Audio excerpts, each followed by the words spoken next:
Welcome to Winning the Shadows. Andy and Jim are breaking down UFC 320. Alex Pereira, Magomed, Ankalaev. It's not the rematch we wanted. It's the rematch we needed. So, on a scale of 1 to not in a million years, how excited or do you think UFC is to give Ankalaev a title shot, Jim? I think they might even not drug test Alex Pereira. Like, they want Alex Pereira to win this so bad.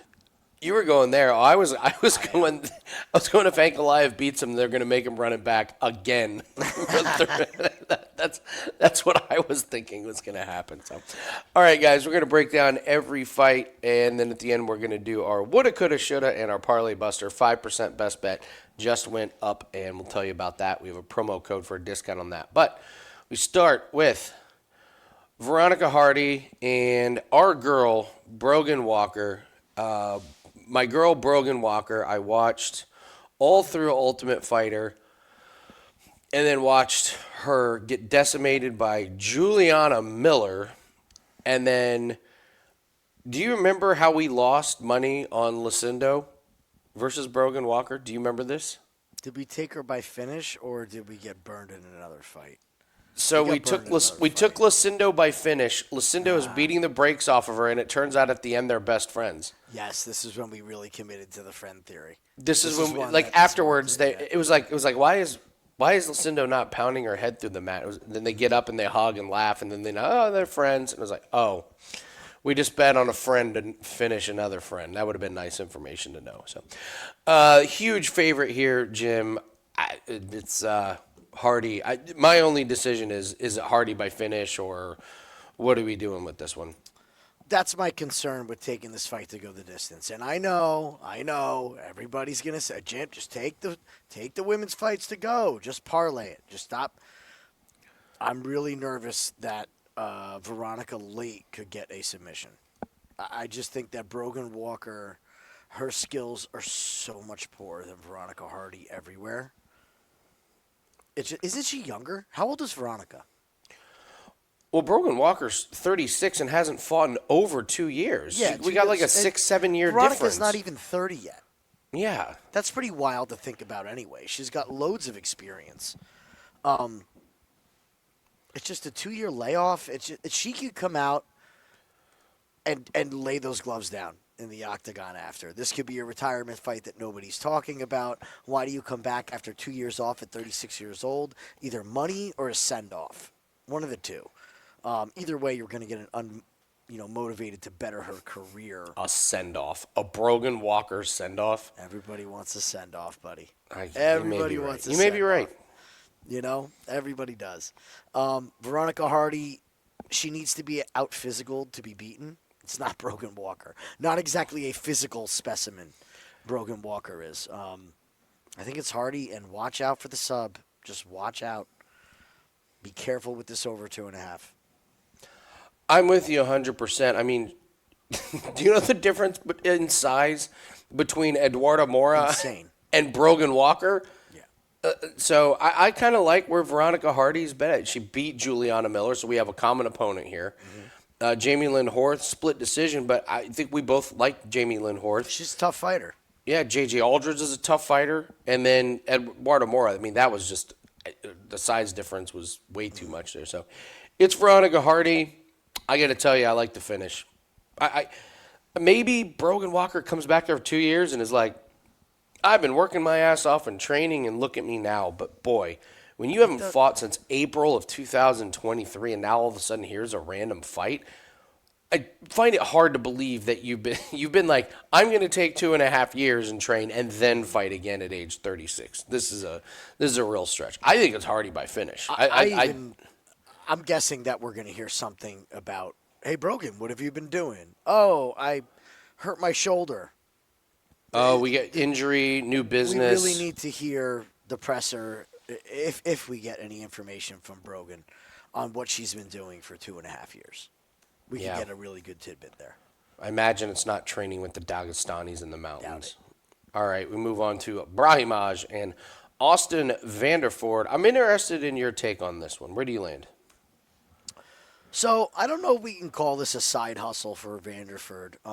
First of all, very surprised to see that he's 36 years old. Expected him to be earlier 30s. Okay. So that's always a question right there. It can't be understated the involvement that him and his wife Paige have in social media and her accounts and everything. I mean, they're making way more money there than they are. He's fighting not because he has to, probably because he wants to. And Brahimaj just come back and really look to improve. Now, we haven't seen him extended since this new version. It's been a guillotine in round one and a right hook in round one. If we go to his win before that, it was a win in round one. If we go to his win before that, it's a win in round one. You can keep going down the list. This guy's kill or be killed. The decision against Themba Garumba, it's a loss. Themba's not great. But again, Mickey Gall, not super impressed with you beating Mickey Gall. I think that Vanderford is going to squeak out a decision in this spot. If he survives the first round and can avoid the submission and the knockout, I expect him to take over. I think the wrestling will be a little bit too much. Closely contested fight. Not going to have my money on it on either side. This is a total pass from a betting window. So if you have anything on this, fire away. No, nothing to plant my flag on, Austin Vanderford. I like this performance against Veretennikov. He took care of an opponent that makes a lot of mistakes. He was dominant. I know he lost a couple times in Bellator. Losing to Aaron Jeffrey is not, that big of a deal. Saucy, whatever, but he got finished early. So to go into LFA and get a, round one win and a, round two, I think this fight not to go the distance is probably the best way to go about it. You got guys that are coming off of I like that. Quicker wins. I really did like how he looked in his last fight. I'm not high on Veretennikov. We'll get to him in a bit. But Vanderford surprised me with how good he looked. It looked like, hey, maybe we have some resources behind us. Maybe we have some of that social media money to get a gym. They come across my Instagram feed all the time. My God, these two, this is all they do is post on Instagram. It's crazy. But, hey, I will say this. He seems like he's in a pretty damn good place mentally. And that it kind of starts like that. He seems to be enjoying himself. We don't know what goes on behind closed doors, but those two legit seem happy and, they're having fun. And that's, a large part of the battle. As you're in a good mental spot going into a fight. One of our favorite theories is to fade people that have chaos going on outside of the octagon, and Vanderford just doesn't seem to have it. I look for him to get the wrestling going, but if he doesn't, then he's live to get knocked out. But either way, I think the only way that I would bet this is an under. So that'd be my take on this one. Speaking of Veretennikov, he fights Soriano. I think the I don't know, the obvious thing to me that everyone in this space has a hot take on is like, oh my gosh, Soriano looks so good since switching weight divisions. Like they think they're the only ones that noticed. So we don't need to talk about how awesome Soriano has looked at his new weight division because everybody has this hot take. I guess I'm just more interested in the mistakes that Veretennikov makes, Jim. I don't trust this guy. He won a split decision against Prado. He looked bad even in a win. Prado couldn't take advantage. Take a drink every time he throws a spinning something that doesn't land or that is ill-timed or is that in the wrong position. He got pounded out by Austin Vanderford and really didn't look that good. Loses a split decision to Danny Barlow. I'm sorry, if you go to decision against Danny Barlow, you got to win that. You're either getting you can't lose a decision to Danny Barlow. So he just makes too many mistakes. I don't know what he does well, and I know what he doesn't do well, which is fight IQ. And I've watched him get taken down, and Soriano's the easy pick in this one. I faded Veretennikov in his previous fight, and I've seen nothing. I'm sorry, against Vanderford. I didn't play him against Prado because I don't trust Prado in the slightest. But it's Veretennikov. He's just fade or no play. Where do you land on this one? I really like Punahele Soriano. And this is a phrase that 3 years ago I thought I would never say. Oh, he was fade material, man. I mean, just these these losses were just bad looking, right? Just bad looking. Nick Maximoff, that's like the bottom of the barrel. No shame in losing a Kopylov. Even Stoltzfus, like, hey, look, Stoltzfus can get a W once in a while. They can. But losing to Maximoff, the guy who left UFC and is getting smoked on the regionals, beating Dalcha. Remember Dalcha? Oh, I remember Everybody old Dolce. I can't believe we're getting that old where we got to say, you remember Dalcha? I mean, talk about a low IQ, bottom of the barrel fighter. But it knocks out Baeza, who. No, he didn't knock out Blaze. He knocked out Medic. Or knocked out Medic, who has never still gone to the decision. Keep that in mind about Uros Medic next time he fights. Goes the distance with Baeza. That's concerning. That concerns me a little bit because Miguel Baeza is ripe to be knocked out any day of the week.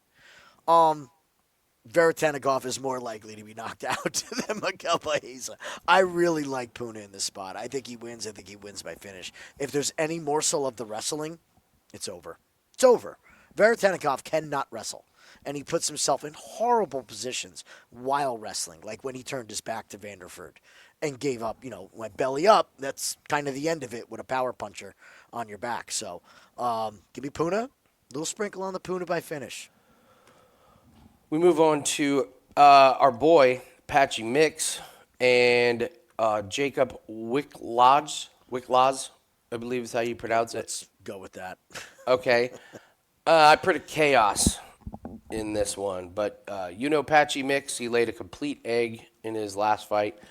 I know Bautista looked amazing, but boy, Mix showed us absolutely nothing. Do you think he gets the rebound spot here? Well, Patchy Mix is way better than his last showing. We will say that. Now, where that equates to in the UFC, we're going to find out. That we will. This loss to Batista, Batista just did what Batista did. Patchy Mix really did nothing, just totally stuck in the mud. And we saw the same kind of performance from his fiance as well. Then she responds with a win. I'm not saying that it's like written in stone, but these two train together every day. They live together, everything. If one of them's off, I got a feeling that both of them are off. It's like when you're having a good day and you find out your spouse is having a bad one. What does it do? It kind of brings your day down. So if one of them's struggling, I think both struggle. That's not enough reason for me to bet any money on it. The biggest problem I saw with Jacob is that in the grappling, which he will try to do, he leaves hole after hole after hole after hole. That being said, if Patchy Mix comes out and decides he wants to be a kickboxer, I cannot bet on Patchy until I see that he can use some form of the IQ that he had in Bellator in the UFC. So I'm going to sit back and watch this fight. I will pick Patchy Mix to win. Okay? I'll pick Patchy Mix to win by sub. Is it going to get my money? No. Prove to me that you are the fighter that we all think you are. Because we've also seen this before where you get these hyped up guys like, oh, they have to bounce back. And it's just either it takes a while or doesn't happen at all. Really, I remember when Gokhan Saki got signed to the UFC, K1 kickboxing champion. He gets knocked out his first fight, and they fed him, I forget who it was, a bum. He gets knocked out again by somebody he shouldn't get knocked out by. Like, sometimes it's just not written in the cards, man. So, where are you at on this one? You buying the Patchy Mix Kool-Aid? I don't know. There's too many unknowns. Jacobs fought the same guy 5 times in Red KSW. I will repeat that. He's fought the same guy 5 times. So it's like, all right, we'll give this. All right, run it back. Okay, they're kicking everyone's ass. All right, run it back. All right, so what do I always say? Why hasn't this guy come to UFC earlier? Is he like in love with fighting over there? Does he love fighting the same guy for paychecks? There's something weird about it. He's wiry. He is violent. I'll give him that. Like, he can get into some real firefights. Fights will just randomly end up on the ground, not because there's a really great takedown, but like there's a knockdown and there's sprawl, chaos. Yeah, I'm just not sure Patchy operates in that world. Like I think if Jacob makes this like you said, chaotic. I think Patchy could be in trouble. He couldn't deal with Bautista's weirdness and weird movement, and so I would like to think that Patchy, just the short notice and the UFC debut and blah, maybe that just affected him in the last fight. I'm not willing to put my money on it, so it would be Patchy. Patchy could come out and prove us wrong and kick the shit out of this guy. That is an absolute possibility. Or he could look a little bit lost and we go, well, Patchy's done. He's washed. Turns out he's not UFC caliber. But this is an odd matchup to give Patchy. I don't understand this matchup. Like, it was like, bring him in. It's like, oh, give him Bautista on short notice. Bautista kicks his ass and UFC is like, feel bad for him. Feed him this guy. Or they go, hey, let's bring in a guy that we think is equal and let's see what he can do. There's something stinks about this match. Something just feels off about it. So I won't be putting any of my money on Patchy Mix and Jacob. All right, we mentioned we have a 5% best bet that is up. It is hammer time. This is the one, guys. This is our best bet on this card. We've been waiting for this for this card for all the lines to come out on all the books. It's out. So we can lock that in. Coming off a really nice Contender Series win on Tuesday night. And we've hit 60% of winners on 5% plays this year. That's a really good percentage on 5% plays. I'd love to get that to 65% at the end of the year. But 60%, more than happy with that one. Very profitable. So, and there's going to be more plays associated with this one. Little Birdie told me, and by Birdie, I mean Jim told me that there's a PFL card this week, and we will have PFL. We will have at least one PFL play. So this is going to be a big pack. Right now, it's just a 5% UFC play. And breaking news, Jim. I'm going to put this on a banner here. We have a promo code for $10 off this play. And if you've watched Wager Talk today this week, you know that the word of the week has been bang. So the promo code is BANG10. Love it. Put that in on checkout and you get $10 off this play. You're going to get our UFC 5%. You're going to get the other plays, and you get a bonus PFL play. So use the promo code BANG10. Get you $10 off our 5% UFC pack. I got high hopes for this weekend. I love this card. I don't think the whole thing's bettable, but I think there's enough bettable things on here to really, really turn a profit. Most of it is pretty chalky. There's going to be some spots that trip people up, and I think we've got it dialed in. So 5% best bet. Let's. We're rolling off Contender. We got a good vibe in MMA this week. Yeah, Tuesday night was a great vibe on that show. We had a great vibe on the show. A lot of good live bets, and we cashed the $5 Tuesday play. So, all right. Speaking of steroids, Santos is. Do you know what's funny? So. I write an article every week, and I do all my write-ups. I put all the bullet points of my writing in ChatGPT, and then ChatGPT spits it out in proper grammar and everything. It will not say a fighter is on steroids, even if they've tested positive. It will not. And I've tried special vitamins. I've tried special diet. It will not do it. So just because ChatGPT won't do it doesn't mean Jim and I won't do it. You got to try the words "new doctor." New doctor's a good one. Giannis Santos is basically look like half the size of Macy Chiasson. Mm-hmm. This falls in the category of I'm not sure that doing that big weight cut that Macy does is beneficial. Like, yeah, you're bigger than your opponents. You're also exhausted. You're also just a shell of yourself. You get gassed. You fall apart. And the fact is I think if that doctor stoppage hadn't come against Silva, I think Chiasson was ripe to get beat. But credit to her, she did enough in the first round to get that big-ass cut. But we saw her gassing. We saw her gas against Vieira. And when you're Giannis Santos, and you're on the special vitamins, your ass ain't gassing. So I have Santos in this one. It's Santos or nothing. I'm not betting against somebody that I can reasonably say is on substances that are banned by a lot of organizations. Her husband has been busted multiple times. She has had some pretty amazing cardio for somebody. To me, it's Santos or nothing. What do you think? We're going to go head-to-head on this one. Okay. I like Macy. Here's why. This is the most Macy Chiasson thing to do, is to come out and look awesome against Yana Santos. Okay. If we go to Chiasson, go right ahead, click on her profile. You going with striking or the takedowns here? I think it's going to be a boring grappling fest. Well, we know it's going to be a boring She's fight. She's going yeah. to get cage time. She's going to get control time. She's going to get takedowns. She loses to Ketlin. Both of those girls came in with horrible game plans. Even Ketlin Vieira. It was just lay on top. Really wasn't a whole ton of action. She does get this thing where she loses. She was losing against Mayra Bueno Silva, but we know what happens to Mayra Bueno Silva in rounds 2 and rounds 3.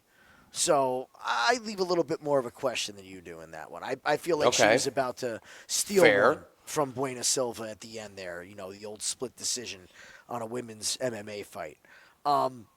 Looks fantastic against Pannie Kianzad. And say what you want about Pannie. She's a tough girl. She's been around a while. She's experienced. Gets the finish. Irina Aldana upkick. The weirdest thing in women's MMA that's ever happened. It really was. An upkick to the liver. So that's a 1 in a million shot. Wins a split against Dumont. If we go to Yana Santos, this is a very different level of competition, in my opinion. I mean, Misha Tate. What did we say in that fight? Horrible. We were on Yana Santos, right? And about Easily. a minute and a half into that fight, we said, "Oh my God, Misha." Yeah, I think we might bad. have even doubled down. Yeah, well, of course we did. Yeah, it was Misha. She looked terrible. And so you cannot, the girl that's teetering on retirement. Then Chelsea Chandler. Chelsea Chandler is not a UFC level fighter. I don't know if she's a PFL level fighter. Tough girl. Tough girl. Big win Very for tough. Santos. Fights like a Diaz brother. You know, everything everyone always says, right? She got that Diaz attitude. Yeah. Losing to Carl. How do we feel about Carol Rosa? I don't know at this point with Carol Rosa. I really don't. Jury's out. I don't know. I don't know. Gets beat. Gets beat by Holly Holm, who was almost 40. Gets smashed by Irina Aldana. So we have a common opponent as well. I just think this is going to be Macy too big, too mean in the clinch, and Yana is going to struggle with the grappling and the cage control. I'm going Chiasson dominant round 1, doesn't quite get a 10-8, and then loses 2 close rounds, 10-9, 10-9 Santos. We'll go head-to-head. I like the decision. That'll be fun. I do like the decision on this. That's probably safest. Yeah, that'll be fun. So, Daniel Santos and Ju Sang you get to go first. Is Daniel Santos overrated? Everybody likes this guy. It's a great question. Very likable, right? I don't really know anyone who hates him. I've made money on Daniel Santos after he lost his UFC debut. I've made money on him 3 fights in a row. Yes, sir. What worries me about Santos, and it does it every time, now he keeps winning, is these canceled fights, man. Yeah, he's always hurt. Something weird going on. Canceled fights worry me. I have serious doubts that he came in 100% against Muniz Jr. I have serious doubts that he came in as 100% against Lee. I don't know if those guys were good enough to take advantage of any lagging injuries and things like that. Thought it was pretty interesting that we have a canceled bout against Doo-Ho Choi, and then they're going to give him somebody from the same area of the world to fight after that. Okay. So are they trying to build up the Asian fighter in this market? I kind of think they are. I don't think Santos fights enough times and can't get to the cage. I really liked what I saw from you. That counter look against Jekka, we know that he's bad, but it was technically beautiful. Timing was great. Everything was great in that moment. I think he has the physicality to be a problem for Santos. I'm going to go with you. I know the fate of the Asian fighter has been something we've been rolling on this year, and it's been good. But I got a feeling that we're going to start seeing that Daniel Santos is a bit overrated. I was ready to take Daniel Santos because of the fade the Asian against a wrestler, because Santos can get takedowns and wrestle. And you can't take any. What are you going to learn from, Sergey? I went back and watched this fight against Ronaldo Exon, and our boy Yu can wrestle. He can. He can wrestle, and I don't mean like he wrestled another Asian and looked terrible. The fundamentals were there. He knew what he was doing when he got on the ground. I'm not sure this is a walk in the park for Santos in the wrestling department. Striking, I know it's not a walk in the park for Santos. You has the better striking. I think if he stifles a couple of takedowns and is able to hold his own in the wrestling, I think you can outstrike him. You talk about special vitamins. This guy's body doesn't make any sense. Yeah, go look at He's in his those fight. labs. Yeah, they're growing. Yeah, he's in the Ivan Drago labs. Because that's not natural. I like you at plus money. I'm with you 100%, and I like Daniel Santos. I've bet on him, made money on him, but not this one. Plus money on you, I think is the play. We agree. There's just something about Daniel Santos I can't trust. Like, even after he wins, I'm like, he won, but there was this moment where it could have gone so bad. Like, he just does things to put himself in harm's way. I think what it is about Santos is he's not great at one thing. You can't say, oh, that left, or the double leg takedown, or the leg kicks. Or he's good at everything, but when you don't have that go-to move, it's like, well, you just come across a little bit underwhelming when you don't specialize in something. That, to me, that was my takeaway when I was looking there. So, Fareed, Basharat, and Chris Gutierrez. I feel like we talk about Gutierrez like all the time. Like, I feel like this guy fights all the time. He's comparable too. You compare him. That's He's fought true. a lot of the people, yeah. Yeah. It's a Chris Gutierrez fight. You're looking at overs. When was the last time a Gutierrez fight? Yeah, Frankie one. Edgar. Well, that was the Egger retirement. That was about that. That was the most obvious under. Woulda, coulda, shoulda. I made a ton of money on that fight. We had Gutierrez to win, but yeah, Edgar in the retirement fight. Yeah. Frankie Edgar's fighting in bare knuckle. Everybody, just a reminder that's coming up at some point this year. Yeah. So yeah, Gutierrez, we like him to go the distance. We got Fareed Basharat. Here's another guy that goes the distance.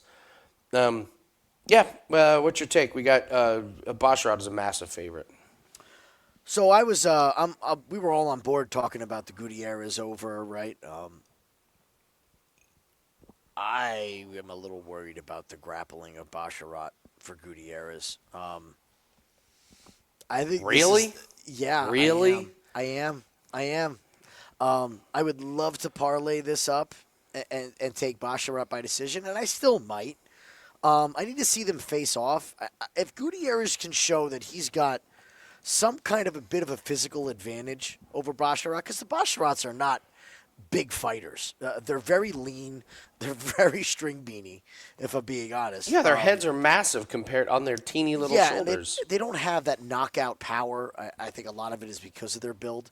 So if I can see that Gutierrez is the thicker fighter, I'm all in on Basharat by decision. I think he's just going to have a massive advantage on the ground. And the Basharats, even though their IQ can be questioned, I don't think either of them are stupid enough to let Chris Gutierrez kick their leg and say, that didn't hurt, like all these stupid people do when they fight Chris Gutierrez. Fair. So I'm thinking the IQ is going to be good enough where he's going to be in and out of range and not take that damage. I'm going to go with Basharat by decision, submission. I don't believe it's a knockout. Maybe, hey, you could look at Basharat by decision, submission. They have that on DraftKings. There you go. I see no world in which this is a finish. Like finishing Cledson Rodriguez, who's turned out to be an absolute fraud. What's he doing these days? Has he even fought in a while? Yeah, lost a decision by Ali Tang in May. That boy, what a bummer that guy turned out to be. I thought he was going to be pretty good, but not so much. Decision against Lapalus, decision against Victor Hugo. I don't think Basharat gets Gutierrez on the ground. If he does, I think Gutierrez is able to get up. And I do think there's going to be a physicality advantage for Gutierrez. I think Basharat pops on the outside, jumps in with a jab, and then maybe tries to shoot a takedown, but Gutierrez is pretty good at those, mostly because of the leg kicks and his distance. If anything, Basharat pushes him up against the fence, and we get long stretches of being up against the fence and boring nonsense like that. So I like Basharat by decision. By decision. Yeah, but I'm not going to overthink it. I'm just taking. I like that we're on the same side. We're on the same side. It's a Gutierrez fight, so I'm doing something with overs. There's going to be something with an over in this one. So, Edmund Shahbazyan and Andre Muniz. We go from Chris Gutierrez overs to Edmund Shahbazyan unders. I'll let you talk about this one first. It's just play Edmund under. Yeah. Either he it didn't shows work up and last looks like fight, the man. but Okay. I don't think that's the new guy we're going to get. I just don't. It's Prochazka. Okay, did what he had to do. The Dylan Bugka fight, again, why did we not make more money? We made a ton of money. We made a lot of money on that fight, and God. we should have made more. Should have made more. Mearshart, grappling advantage, striking disadvantage. You put him in with Edmund, what do you get? You get a finish. Okay? Anthony Hernandez, grappling advantage, striking advantage in an Emmett fight. What do you get? Finish. It's one of those things. He just goes under.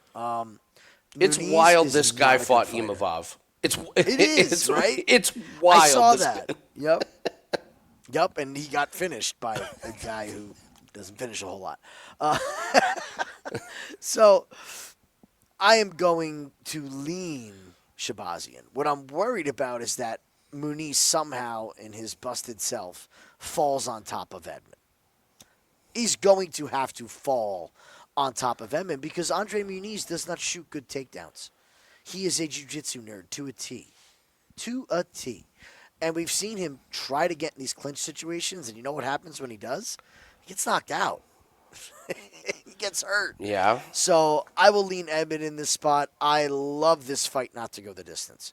Somebody comes out with egg on their face in this fight. To a T. Every time. 10 times out of 10. Somebody's getting carried out of this cage in this matchup. I'll never forgive Andre Muniz for somehow miraculously winning against Park. This was one of the worst fights you've ever seen. Took him down 11 times, did nothing with it, got outstruck, and somehow the judges gave it to him, which it was just travesty. He should be on an 0-4 run. And, okay, all right, Brendan Allen. All right, he lost to Brendan Allen. Getting ground and pounded by Paul Craig is the absolute worst look of all worst looks. Mm-hmm. So he gets this ridiculous fight against Park, which was laughable. And then I went back and watched this today because you only need to watch a round. And Muniz was trying to strike. It didn't go well. He tried to take down. It didn't go well. And then he just got nuked. I didn't know Edmund Shahbazyan was going to be taller than him. I thought Muniz was going to be taller and have the reach. So when I saw that, I thought, oh, boy, give me Shahbazyan all day. I like this fight against Prochazka. He managed his cardio well. And the fact is, he dropped Prochazka in the third, almost got the finish. It was very, very close to getting the finish. I thought Shahbazyan looked really good. It was one of those, remember when Olberg gassed himself early in his career and lost a fight? And then the next fight, he didn't throw anything because he was like, don't get tired, you're going 3 rounds. Don't get tired, you're going 3 rounds. I think that's what happened with Shahbazyan. This loss against Mearshart, don't forget, he was murdering Mearshart and got tired because he landed somewhere in the neighborhood of 917 ground and pound shots, and the ref was just like, nope, not stopping it. Nope, not stopping it. Nope, not stopping it. So other than that, who's he lost to? Anthony Hernandez and Nasruddin Imavov. I like Shahbazyan here a lot in this one. I think he nukes Muniz. I think Muniz is terrible and is on his way out. We have seen an uptick in Shahbazyan since he left that horrible camp. Oh, that's true. Ronda Rousey. He's now in the gym with Sean Strickland at Extreme Couture. So, I mean, this could be right in line with getting out of there and getting to a good gym. We've seen an uptick in Shahbazyan. Teba Gautier versus Tristan Vines. Listen, if you're looking for underdogs on the card and you're looking for sprinkles, I would not look at this one. This poor guy. What do we always say, Jim? When the UFC calls and offers you a fight, you say yes. Yes. Francis Ngannou, Tomorrow? Yes. Yes. I would say I would have thought twice about this one. I, A couple punches. He takes a nice nap. He waits up. He's refreshed. He's got 12 more grand in his pocket. okay. What else are you going to do? All right. This guy 3 fights ago fought an 0-7 fighter at Birmingham Beatdown 2. I don't know if you saw the ratings, but they were way up for Birmingham Beatdown 1. And now this man, this fight, this is just a complete. I don't even have lines on this one. We don't need to talk too much about it, but what's Gautier by finish going to be minus 1,500? Do you think we get a minus 1,500 on finish? There's no way this line is below minus 2,000 on the money line. Money line? He could come in as one of the biggest favorites of all time. I do think you might. He's going to come in as the biggest favorite of all. There's no way that the books are going to let you I think get away you're going with to be this. sub minus 1,000 on Gautier by finish. I think it's going to be minus 1,500. Yeah. All right, Joe Pyfer and Abus. Oh, wait, you don't want to know what if I think Vines is going to win? All right, the floor is yours. Here's one thing I wanted to bring up about this. Oh, my God, you have something to bring up about this? I actually I'm do. all ears. No, I really I'm all do. ears. I really do. So you have Gautier and you have this kid Vines.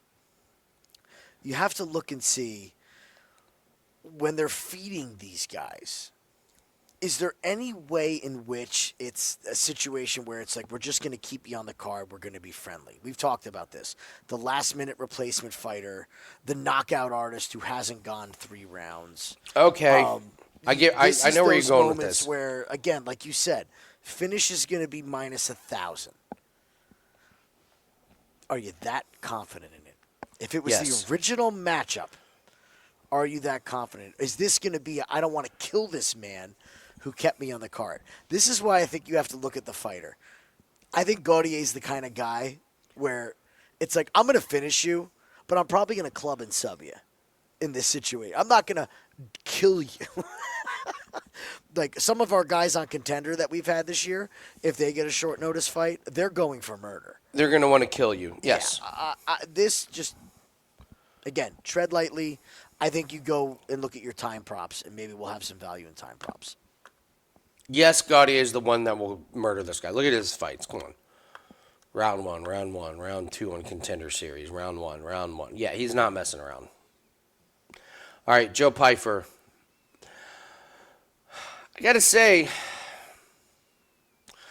the days of B. Joe Pyfer are a long ways away. I think the shine is off of Joe Pyfer here. Okay, the Contender Series fought our boy Ozzy Diaz. I'm sorry we didn't get Ozzy. We weren't going to get Ozzy against Gautier. I mean, that was the original matchup. I know. So Pyfer comes in. They give him Alan Amedovsky, which, man, the day he got cut was the day I took a pay cut. Mm-hmm. Knocks out Gerald Mearshart. And you're thinking, okay, we got a baller here. Chokes out Alisson. You're thinking, title, few fights away. This guy's the real deal. I'm going to toot my own horn on this one. I predicted Hermanson was going to beat him, and the fight went exactly how it is. Pyfer does not have cardio. It's a problem. And when you move up and you can't knock guys out or finish them and they got big holes, it's a real problem.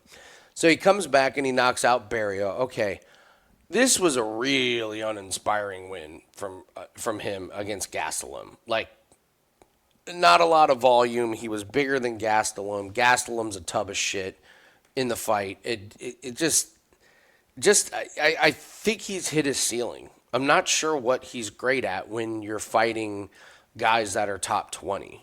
Yes, you can nuke Alan Amedovsky. Now we move to Abus, who I don't know what to make of Abus. I think you have a much stronger opinion, so I will let you talk about Abus. I don't know what to make of this guy. I think Abus is freaking horrible. That's what I think. Let's be real about this. 3 wins in a row. Worley Alves. Decision. Tough fighter. Bruno Ferreira, who on record I have said, not a UFC caliber fighter. Michelle Pereira. What do you mean not UFC caliber fighter? I He will just stick won by- 2 in a row. I He beat will Armin stick by- Petrosian. He beat Jackson McVeigh and Armin Petrosian, who's Undefeated lost 3 in a Jackson. row. Undefeated Jackson McVeigh. And he's stirring me up. He's gaslighting me here at this breakdown. Just gaslighting. Abus has got the benefit of really good matchmaking. The Pereira thing was like, oh, well, Michelle Pereira is going to kill him. And then we learned that Michelle Pereira's personal life is an absolute disaster. Shambles. And Yeah, it's I feel been, bad for and look him. at the results of it. Yeah, it's been bad. And Anthony Hernandez just took. I really think Anthony Hernandez took his soul. He very well could just took every ounce of fight out of Michelle Pereira. I mean, you can't lose to a Dawkins. Okay? You can't lose to a Dawkins. Convincingly.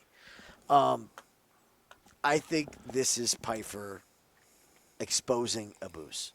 Joe Pyfer can go 3 rounds in a hard fight. I don't think that Abus can. And say what you want about his last fight against Gastelum.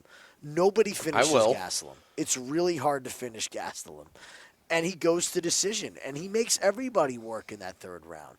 And Joe was getting hit. He ate the shots. He did what he had to do to win the fight. I like Joe Pyfer in this spot. More so a fade of Abus than it is a bet on Joe Pyfer. And I do agree with what Andy's saying, is that Joe Pyfer had a rocket ship to the title, and it was way too much too soon till we saw if this guy was battle-tested or if he could even go to a decision. And that was the exposure against Hermanson. Is now you got to win by decision. He's proved to us he can win by decision now. So the money line on Pyfer I love. I do think people are going to get hurt a little bit with the Pyfer by finish. Be careful on Pyfer by finish on this fight. Good call. If Pyfer doesn't get the early finish. We've seen Abus wrestle against, Bruno, but Pyfer's going to be big. Jim, there's a chance this fight could be really boring. I think it is. I think it's a horrible fight. Yeah, there's a chance this could really, Joe Pyfer's fighting, and then you're like, oh, God. All right. All right, so we move on to Josh Emmett and Yusuf Zalal. I'll let you start on this one. Josh Emmett's training with T.J. Dillashaw. Ooh. T.J. Dillashaw? Mm-hmm. EPO man himself. As Sterling would put it? Yeah. Just, Lerone Murphy did what Lerone Murphy does. What a G that guy is, right? How's that for 2 wins in a row? Lerone Murphy beats Emmett in a decision, avoids the bomb, and then smokes Pico. I love Lerone Murphy. Okay, Josh Emmett, the punch heard around the world against Bryce Mitchell. That sent Bryce Mitchell into the CTE realm. And that's why we got Crazy Bryce now, so we can thank Josh for that. Josh is old. He's been through a lot. He's been through a lot of injuries. I did think that he looked like he lost a step against Lerone. I don't believe it was just that Lerone is that good. The explosiveness of him is gone. I think that's going to really lend Yusuf Zalal to be able to mix in the cage grappling, to be able to close distance, and kind of be a problem as an all-around fighter with Josh Emmett. Emmett relies on that jumping in style, and we've seen Zalal be really good defensively since he's come back to the UFC. I want to highlight defensively. Don't just look at what he's done offensively. He's won however you want people to win. But defensively, every interview at the end, you don't really see Zalal with a lot of lumps on his face, do you? He's doing exactly what he needs to do to win fights, not take damage, and fight more often. That tells me that this guy's got everything locked in his life. I'm going with Zalal. I think he gets a win against Emmett. And when he steps up to the next level after Josh Emmett, let's see what the matchup is. It might be time to fade Zalal then. We'll take a look. I think he gets past Emmett. I love Zalal by decision. I just love it. Okay. What did he do against Cater? Won the first 2 rounds and avoided all the, and I know he got he took a bunch of heat for running away in the 3rd round. You know who was mad about that? The guy who lost? No. Everyone that bet on Calvin Cater. Oh, of course. Yeah, everyone that bet on Calvin Cater was mad that Zalal was moving away from him. And what did you say? You're fighting an older guy with a nuclear missile in his right hand. Let's use our speed. Mm-hmm. Exactly. everyone that bet on Cater was like, no, he's just running away. Stand in front of him and don't block any of Cater's punches so we can cash our Get into ticket. a war. Why? Conveniently forgetting Zalal cruised through the first 2 rounds. Now I think Cater might be, whatever. We can talk about Calvin Cater another time. Okay, I just keep hearing about, man, that right hand of Emmett. That power, man. Preach. That power. Man, he can knock out anybody. Can he? He didn't knock out Lerone Murphy. Numbers are numbers, folks. Okay, Numbers knocked are out numbers. Bryce Mitchell. Okay, Tapuria, we can give him a pass. Okay, didn't knock out Yair. Didn't knock out Cater. Didn't knock out Ige. Didn't knock out Burgos. Who did he knock out? Bektic. Like, I keep hearing about this, but this man is older and older and older, and at some point you don't have it. And we bet big on Lerone Murphy in that one, and Lerone Murphy did exactly what we thought he was going to do, and I'm with you. He was a step slow. And even with TJ Dillashaw's training regimen, I just think Zalal's going to be a half step fast. He's going to jab. He's going to move. I don't know if he can get Emmett down. Emmett's kind of stocky, kind of hard to wrestle down, but if anybody can do it, Zalal can. And I think Zalal just cruises here. I think he does exactly what he did to Cater. Bank 2 rounds, not get knocked out in the third. Zalal Emmett is durable. He's tough. Like, you look at when he's been finished, it's against murderers.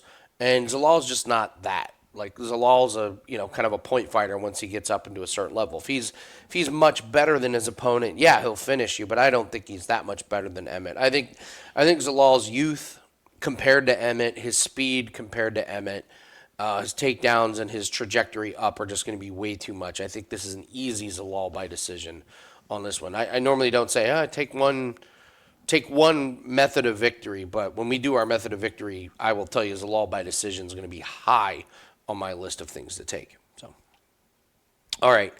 Yuri, Prochazka, Khalil, Rountree. While we're doing this, guys, please hit the like button. Really helps us out.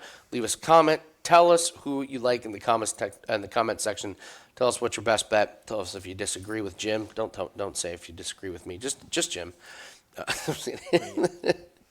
I'll let you go first. I think you got a pretty confident take on this one. Yuri Prochazka and Khalil Rountree. I do. 2 of my more favorite fighters. Just also favorite human beings as well. These are guys that you can just very easily get behind. Yuri, your resident psychopath, but he's your psychopath. It's like that one friend that's an ass, but you're like, he's our asshole. That's our guy. Okay, all right. And Khalil, just an all-around great dude. 37 career pro fights for Yuri. He's averaging over 1 per year that he was born. 32 years old. Raise your hand if you believe that he's 32. By the way, I don't believe I don't believe for a second he's 32. I don't believe that. He's got to be more. I would not be surprised. I think we already saw the damage of those fights, and I think we saw it with that shoulder. You cannot convince me that Yuri, in his training style and training methods, has not had an injured shoulder for years before that finally surgery. That's one of those where you hear it, you're like, oh man, like it's everything. Like, it's a whole new shoulder. That doesn't come from one single solitary injury unless you get into a motorcycle accident at 100 miles an hour. But, 15 years of fighting, that can add up, especially if you don't get them fixed. So I think the mileage is catching up to Yuri. Yuri leaves himself so wide open. Both of his contests against Alex Pereira, you saw it from the very beginning of that fight. Like, the saying, oh, there's levels to this. You could see a difference in the striking where it was like every time Alex threw something, you were worried because it was just a matter of time before it found the chin of Yuri. He gets the win against Rakic. He's losing the fight. He comes back and gets the knockout. Against Pereira, it's never even a contest in the second one. It's worse. Easy money. Jamal Hill, the ultimate fade. But it takes him to round 3. And Hill had a moment or two in that fight. Hill's more of a volume puncher, not a KO shot guy. I think if Khalil hits Yuri with the same shots that Jamal was able to hit him with, I think Yuri's taking a nap. Khalil is so tight with his striking. It is technically beautiful. What I love is that he's not a one punch and that's it. He throws 3-4 combinations. Ends with the low kick. Goes to the low kick. We've seen Yuri have trouble with the low kick as well. So from a technical standpoint, I think Yuri's outgunned. The only way that I could see Yuri winning this fight is he has to mix in the wrestling. He has to mix in the cage control and get Khalil uncomfortable. Jamal was not able to do that in their last fight, and it was just Khalil doing whatever he wanted to do. I'm going with Khalil Rountree. I'm going with Khalil Rountree by KO. I think he's going to catch Yuri. I hope this isn't a real ugly knockout like the Pereira one, because I love Yuri and I want to see him fight again, but I got to go with Khalil here. I think I'm in agreement with you. It's just the defense from Yuri or lack of it. He's just not quick enough to move out of the way. And I had, when I wrote my article, I had the same thing right now. 32 years old, 37 fights. I'm not sure he's 32. And, yeah, it's a lot of damage and a lot of violence. Even when he wins, it's violent. Yeah, it's a violent fight. It's a violent style. So I thought what a clinic Rountree put on Jamal Hill. I was very, very impressed with that. And, yeah, it's kind of interesting. Who is the only guy that these two have lost to recently? It's Alex Pereira. Yeah. So, yeah, I echo the same things you said. It's just it comes down to the lack of defense from Yuri. He uses these weird movements. I don't think he can do much with leg kicks. I thought Rountree did a great job with his leg kicks in his last few fights. And the fact is, he was performing well against Alex Pereira. Mm-hmm. Early on, he was doing well. So that's a situation where he goes into that fight outgunned and outmatched and outkicks everybody's coverage, right? Yeah. It was all he's going to get murdered. And he held his own. Yeah. Move on to Merab Dvalishvili against Corey Sandhagen. I am not going to overthink it. I'm just going to keep riding the train of Merab. I don't know what stops this guy outside of mistakes that he makes, which he hasn't shown that he's making any. A flash knockout, which he is hittable, but nobody's taking advantage of it enough to get the win. We love Corey Sandhagen. I'm just not getting in the way of Merab, and he's getting better. That's the thing. It's like he's getting better. Relentless pace, relentless wrestling. I don't know how he does it, but it's just too much. He's laughing in there. He's to the point where he enjoys it. Like he's a sick man. Like he enjoys putting his body and his opponent's body through hell with the cardio. He like lives for it. So he's just a different breed, man. And as good as Sandhagen is, I do think, I think Sandhagen's striking is just going to be a little bit different, but is it going to be that different from Sean O'Malley, who Merab just, made his bitch?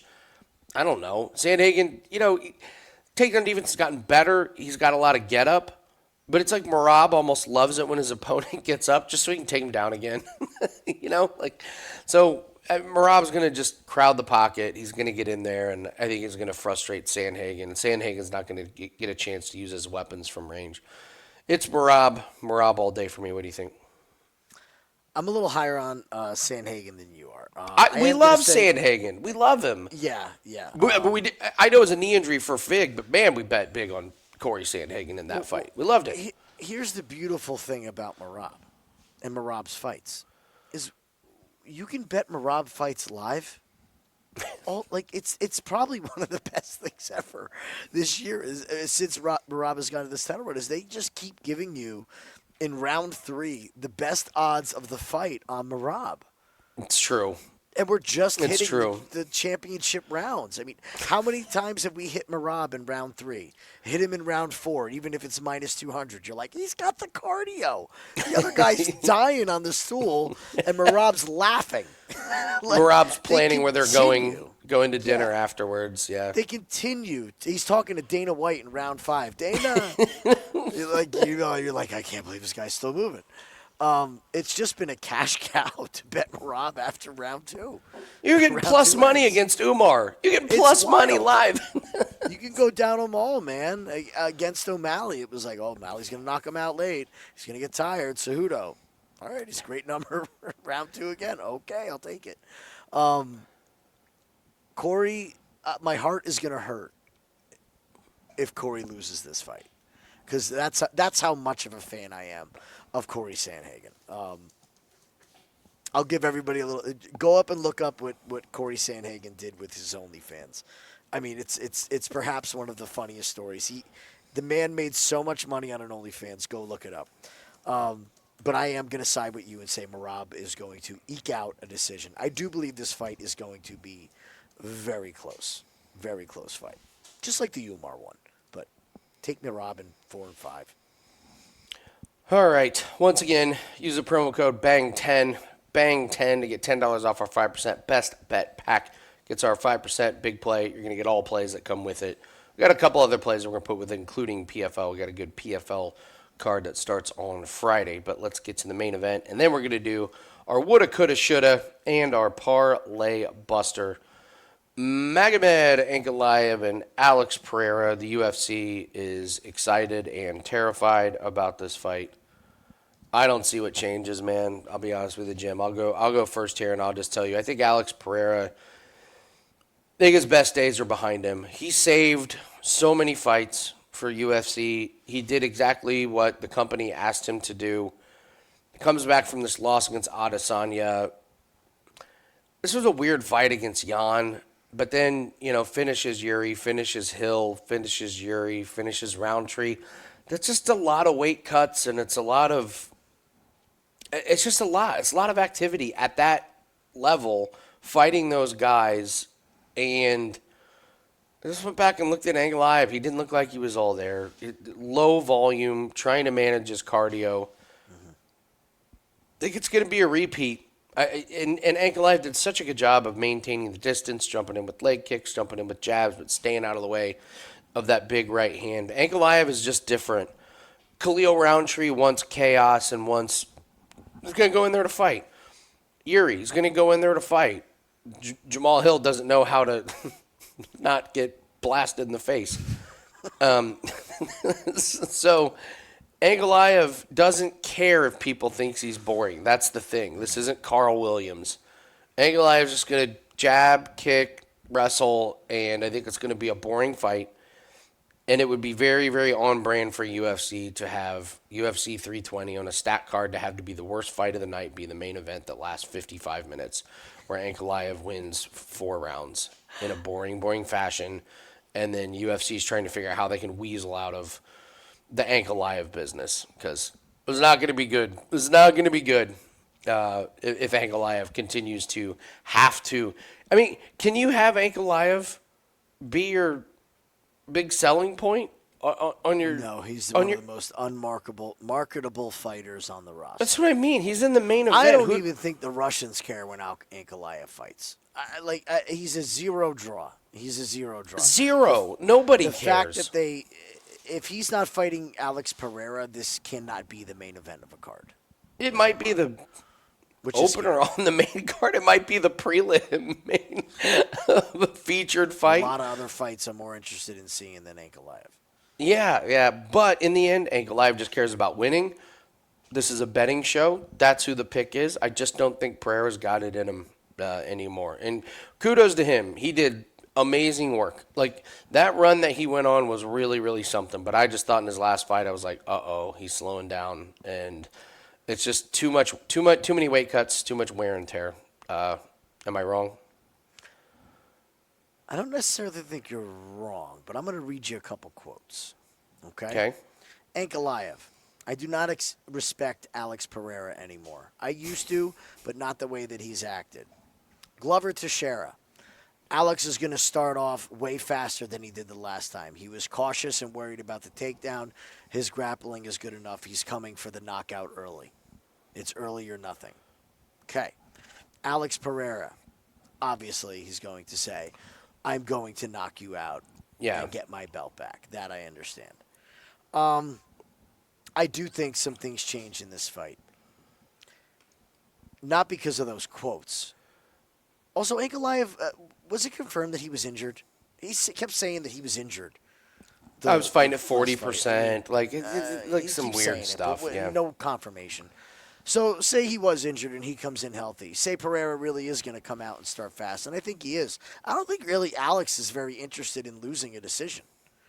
I think if he's going to lose, he's going to come out. I think we're going to get the Alex that fought Izzy when Izzy knocked him out, where it's the second he sees Ankalaev be hurt at all, he's going to go to swarm him. I think that's Okay. going to leave Alex open. I think it's going to leave Alex very open. He is going to fully commit to this finish when he thinks he has it. Hopefully he thinks he has it early. I'm not willing to pick a side and put my money on it, but I am willing to take this fight not to go the distance. It's actually a surprisingly playable number. And if we're going to get both guys just like Alex is going for it, he might fall into a finish from Ankalaev. I don't think it'll be Ankalaev pushing for one bit, but if Alex gets caught being overzealous, we know he can get knocked out. And like you said, a lot of fights, a lot of wear and tear, a lot of damage. Ankalaev's not the hardest hitter, but he does have knockouts when guys walk into it. A la Ion Kutalaba. Alex is going to force this fight. I hope we see a finish. I don't want 25 minutes of this fight. Dear God, no. Please. Dear God, no. Not at 1 o'clock in the morning. Yeah, absolutely. All right, let's do the woulda, coulda, shoulda, and the parlay buster. If it's your first time watching, first off, thanks for joining us. Appreciate it. We will be live for UFC 320 on the Winning in the Shadows YouTube channel. Come watch the fights, hang out with us. It's a lot of fun, a lot of live bets, and Jim and I do taste tests of different foods and beverages. There's a lot of fun stuff that goes on. So live bets are where it's at in UFC. I've been making more money this year on live bets than I have pre-fight bets. You just need a few of them to give you the right lines, and it's great. So come join us on the Winning in the Shadows YouTube channel. Yeah. All right, so let's talk woulda, coulda, shoulda, and parlay buster. Woulda, coulda, shoulda. This is the fight or the bet that after the end of the night we're like, man, woulda, coulda, shoulda paid the mortgage. Could have paid the house off on this one. So, Jim, do you have a woulda, coulda, shoulda? I feel this is more personal than it is the line, but my woulda, coulda, shoulda is going to be Emmett Shahbazyan by knockout. Great call. When it's evident the first minute and a half of the fight that Andre Muniz cannot take him down, and he's bloody and back against the fence. It's minus 190 for him to win by KO TKO. I think that says a lot in itself. And it's just going to be one of those where it's a system play. Like, why didn't you bet it? Okay. Boy, that's a good one. I'm going to my boy Zalal by decision. I'm going to too.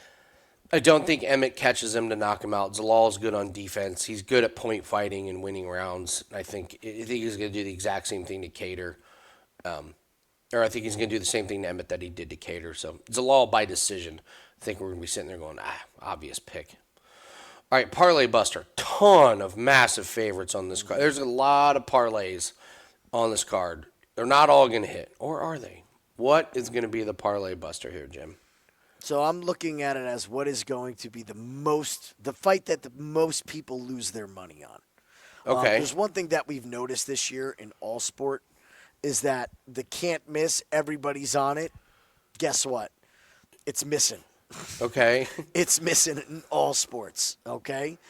We just saw it with Contender. Biggest favorite on the card. Everybody takes him by finish. He squeaks out a decision, no contract.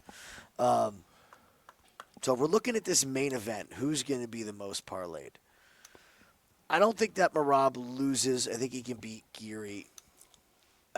Corey. Yuri as a favorite. I think we could see Yuri the Prochazka. Yuri Alex parlay, the Yuri Merab parlay. I think those last three fights are going to probably have the biggest handle when it comes to parlays on the entire card. So I'm going to go with Yuri. I think Yuri busts a couple parlays when Khalil gets the finish. Okay. I will go with. There's two of them that I'm pretty worried about. There's something about Basharat that terrifies me, but in the end, I'm going to go with Joe Pyfer. That last fight against Gastelum, man, it left a lot to be desired from Joe Pyfer. I don't think Gautier loses. I'm with you. I don't think Shahbazyan loses. Basharat worries me a little bit. This Santos U is not parlayable. I don't think anybody's. I don't know why anybody hates themselves to parlay Daniel Santos. Yeah, Chiasson Santos, that's not parlayable. Patchy, I guess, is parlayable, but I like him. I don't think Soriano's in a ton of parlays. So I got to pick a fight that I think people are going to put a lot of. I think people are still.